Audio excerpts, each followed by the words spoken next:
नमस्कार, आप देख रहे हैं कैपिटल ऑफ यूपी लखनऊ के चिन्हक छोहरिया माता मंदिर के प्रांगण में मां सिद्धिदात्री छोहरिया शक्तिपीठ के महंत एवं मुख्य सेवक लल्ला बाबा ने एक प्रेस कॉन्फ्रेंस के माध्यम से बताया कि यह 25वां गरीब कन्याओं का सामूहिक विवाह प्रति वर्ष की भांति इस वर्ष भी 7 अप्रैल 2025 को लगभग 100 कन्याओं का विवाह संपन्न होगा। मां की कृपा से सैकड़ों जोड़े लेंगे एक साथ 7 फेरे, सभी को मिलेगा बड़े बुजुर्गों का आशीर्वाद। यह पूरा आयोजन 30 मार्च दिन रविवार को चैत्र नवरात्र के प्रथम दिन यज्ञ और पूजा पाठ के साथ साथ भागवत कथा प्रारंभ होगी और लगातार सुबह 8 बजे से रात 10 बजे तक होगी। 4 अप्रैल सप्तमी तक चलती रहेगी। 5 अप्रैल अष्टमी दिन शनिवार को मां भगवती जागरण का आयोजन होगा। 6 अप्रैल नवमी रविवार को मेला और विशाल भंडारे के आयोजन होगा। 7 अप्रैल 2025 दशमी दिन सोमवार को शुभ विवाह विशाल भंडारे के साथ साथ रंगारंग कार्यक्रम का आयोजन होगा। आइए देखते हैं संपादक अमर कृष्ण की खास रिपोर्ट। ड्राइवर 23/6/84 को हमारा एक एक्सीडेंट हुआ था और 1 महीने बाद मैया छोहरिया ने अपने चरणों में शरण दिया, तो हम मैया की सेवा में लग गए। हमारी नौकरी तो चली गई, उसके बाद फिर हम मैया की कृपा करते करते 87 में मैया की कृपा से मैं जीप काट के मैया के चरणों में चढ़ाया था। उसके बाद ये पता चला कि माँ की कृपा हुई। हम जात के कुम्हार थे, हमारे पास कोई खाने का साधन नहीं था, तो हम फिर टेराकोटा का काम शुरू किए। तो हम 50 रुपए के आदमी हो गए सन 87 में। तो पता चला कि हम बहुत बड़े आदमी अपने को मानने लगे।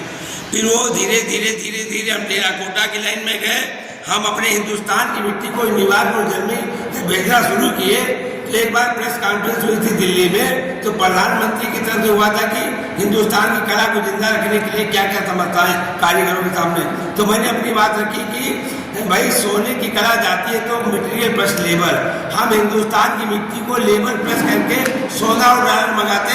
हिंदुस्तान के प्रधानमंत्री मुख्यमंत्रियों को गर्व करना चाहिए। ये हमारी बात हुई थी एक बहुत बड़े दिल्ली में मीटिंग में। प्रभु की कृपा से माँ के चरणों में सेवा करते करते इस टेराकोटा कमाते कमाते आज माँ के चरणों से धीरे धीरे सन 2000 में मन में एक विचार आया कि कुछ ऐसा किया जाए कि जो समाज का हित होए। अरे पूजा पाठ घंटी बजाना तो ये गलत बात है, लेकिन पूजा पाठ और घंटी बजाने के साथ साथ हम समाज का हित कैसे करें। तो मन में विचार आया कि मैं उन गरीब बच्चियों की शादी कराऊंगा जिनके माँ बाप निर्धन है। लोग कहते हैं बेटी बचाओ बेटी पढ़ाओ, और हम कहते हैं कि विवाह छोहरिया माता मंदिर से कराओ। बेटी जब होती थी तो बाप का चेहरा सूख जाता था, इसलिए कि मैं कहाँ से शादी करूंगा, कहाँ से विवाह करूंगा, इतना दान कहाँ से लाऊंगा। ये मैंने उसके बाद से ये शुरू किया कि बेटी बचाओ बेटी पढ़ाओ। ये नारा तो किसी का था, लेकिन हमने आगे जोड़ दिया कि विवाह छोहरिया माता मंदिर से कराओ, बेटी बचाओ और उसके बाद विवाह छोहरिया माता। अब ये देखिए हमारे साथ शुरुआत में जब एक गरीब बच्ची की शादी किया था तो वो मकान का गृह प्रवेश हुआ था। बारात फैजाबाद से आई थी ब्राह्मणों की, तो उन लोगों ने सोचा था कि अब समाज के लोग विवाह करें, खाना मिलेगा नहीं मिलेगा। हमने उनका इतना स्वागत किया, अभी तक वो कुछ शादी की याद करें। धीरे धीरे 1 से 10 हुई, 10 से 20 हुई, 20 से 50 हुआ। कोरोना काल में क्षितिज त्रिपाठी कोतवाल था, वो मेरा इतना बड़ा हमदर्द था। उसने कहा बाबा तुम विवाह कराओ, हम तुम्हारे साथ हैं। उसने ज्ञान दिया, भीड़ मत बुलाना, कोरोना काल का पालन करते हुए इधर से बुलाओ, 5 शादी करा, समाज से निकाल दो, इधर से बुलाओ। और मैं एक दिन में फिर भी 40-45 विवाह करा दिया था। ये प्रभु की कृपा। क्षितिज त्रिपाठी कोतवाल आज भी है, वो हमारा आज भी वो साथी बहुत बढ़िया काम किया। उसके बाद दानियों में आप देखिए सिराज भाई साइकिल सिलाई मशीन देते थे, लेकिन जब नोटबंदी हुआ तो कहा देखो अब हमारी इतनी इनकम नहीं, लेकिन फिर भी वो हमारे सहयोगी हैं। उसके बाद डॉक्टर उपेश शर्मा कहे कि लल्ला बाबा नंगे पैर जब चलते हैं, तो आखिर हम उनका भी मन हुआ तो सिराज भाई साइकिल सिलाई मशीन नहीं दिए, लेकिन डॉक्टर उपेश शर्मा हमको कहा भाई मेरी क्षमता में 51 साइकिल और सिलाई मशीन हमेशा देता रहूँगा।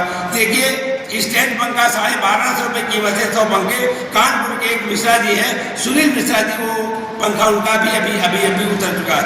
अब जैसे कोई पंखा राजू है भैया, राजू रहम नगर है, तो वो भैया हमको छत वाला पंखा देते हैं।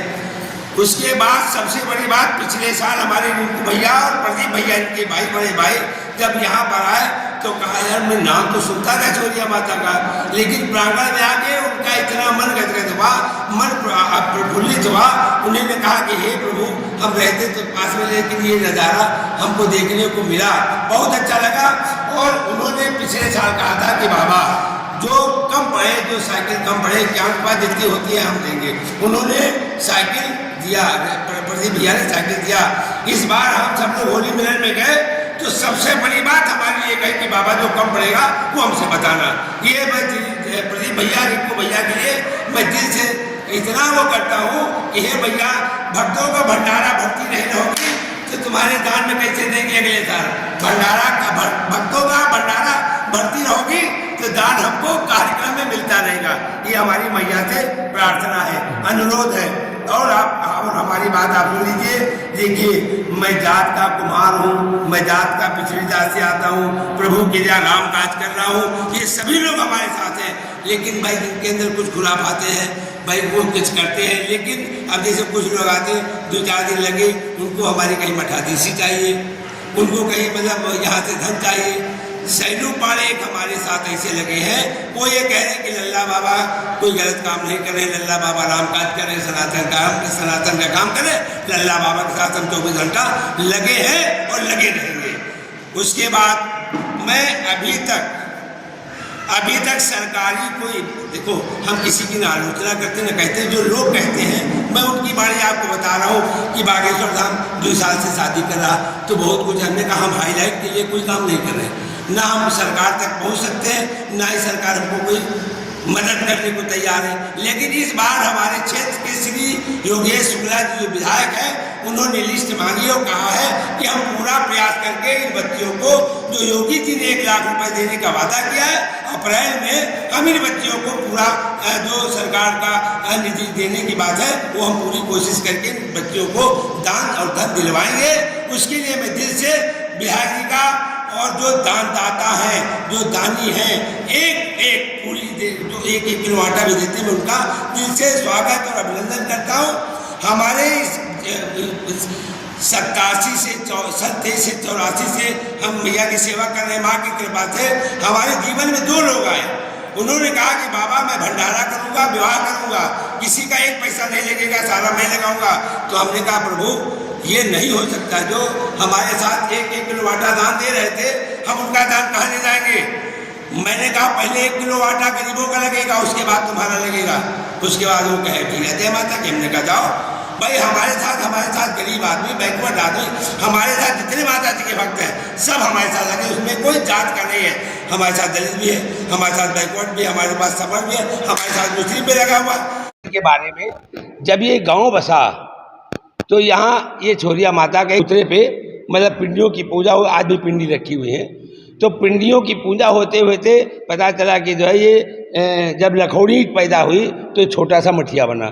मठिया बनने के बाद उसका छोरिया लगा था, छोरिया का पेड़ वो आंधी तूफान में उखड़ गया, चूँकि चबूतरा था, उखड़ गया। वो इतना बड़ा होगा भाई, हमारे 300-400 साल पहले हमारे जो बुजुर्गों ने हमको बताया, यह चरवा पेड़ को मंदिर के चबूतरे पे खोद के कहा जी अगर तुम्हारा शक्ति है तो ये पेड़ हरा हो जाए।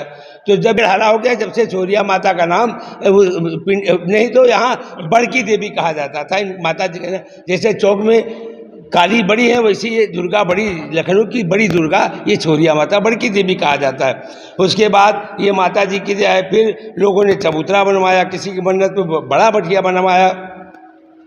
जो आप शंकर जी का मंदिर देख रहे हो कि एक ये तालाब था, 2-3 तालाब अगल बगल थे, तो किसानों ने जो है उसको गड्ढा खोद के पानी इकट्ठा करके खेत सींचने के लिए गड्ढा खोद रहे थे। तो ये जो आप पत्थर देखना शिवलिंग, ये शिवलिंग पत्थर गोल मटोल दिखा, तो किसानों ने कहा कि हम ये गोल मटोल पत्थर निकालते हैं। निकालने के चक्कर में ये खोदते गए और लाट बैठती गई। जब लोगों को अचंभा हुआ कि नहीं ये भोलेनाथ है, इनकी इस जगह स्थापना किया जाए, तो पता चला कि जो है जैसे जैसे मिट्टी डालते गए वैसे वैसे लाट ऊपर आती गई। ये प्रभु की जय है। आज भी चाहिए। ब्रह्म बाबा के नीचे 2 गड्ढे में डलवाया हूँ। नाग बाबा रहते हैं, 24 घंटे में एक बार दर्शन करने आते हैं। अभी वो चबूतरा बन रहा था, पर्यटन विभाग से जो बन रहा था चबूतरा, तो नाग बाबा उस कारीगर के परेशान कर रहे थे। तो मैंने कहा भैया एक ऊपर जाने का, नीचे से आने का रास्ता छोड़ दे। जब से वो गड्ढा छोड़ दिया उसके बाद कोई दिक्कत नहीं। अभी ब्रह्म बाबा नागों के जाने के लिए रास्ता बना हुआ है। ये खप्पर की पूजा हमने कहा ये माँ की दया है। जैसे माँ हमको ज्ञान देती, छोरिया माता ने जैसे ज्ञान देती, जो लोग मानते हैं माँ हमारा बेटा ठीक हो जाए, हमारे औलाद ने औलाद हो जाए, तो मैया जो यहाँ सब पूजा करते हैं तो कहीं ना कहीं कोई त्रिशूल चढ़ता है, तो कहीं कुछ चढ़ता है। मतलब हर मंदिर की, बड़े बड़े मंदिरों की एक अपनी परंपरा है कि यहाँ ये होता है।